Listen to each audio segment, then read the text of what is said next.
Good afternoon, I'm Wendy Petrie and this is your afternoon news fix for Wednesday the 28th of August.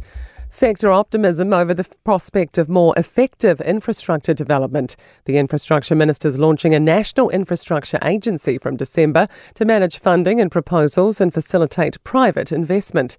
Infrastructure New Zealand says the current system is complex, time-consuming and expensive.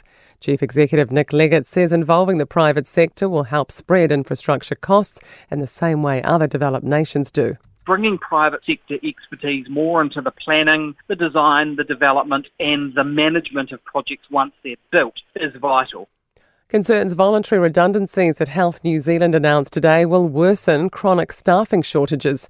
The PSA says it'll affect administrators and people in procurement, policy, communications, information, research and monitoring. The nurses' organisation is worried the government has jumped straight to deciding to cut jobs without consultation. Chief Executive Paul Galter says nurses see no reason to get rid of any workers. Although they say turnover's dropped or whatever, the reality of it for our nurses, and they continue to repeat this, is at the places where they work, there's no such thing as any overstaffing or anything like that.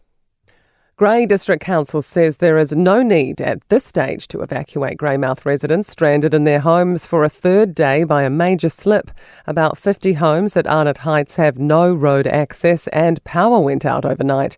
Newstalk ZB has spoken to residents who rely on medical equipment and live in wheelchairs and one who missed a midwife appointment. The council's Aaron Haymesser says after talking with Civil Defence, staff have decided not to evacuate residents because they're safe in their homes and essential needs are being met. He says that will be reassessed with at least 4 days of persistent rain forecast.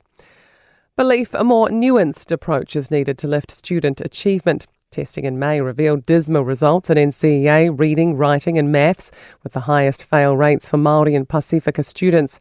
Researcher Gavin Brown says to change outcomes, we need to first ensure all students' needs are met. Well, it won't be raised by motivation and fear. It'll be changed by ensuring all children grow up with warm, dry homes, access to health and education opportunities.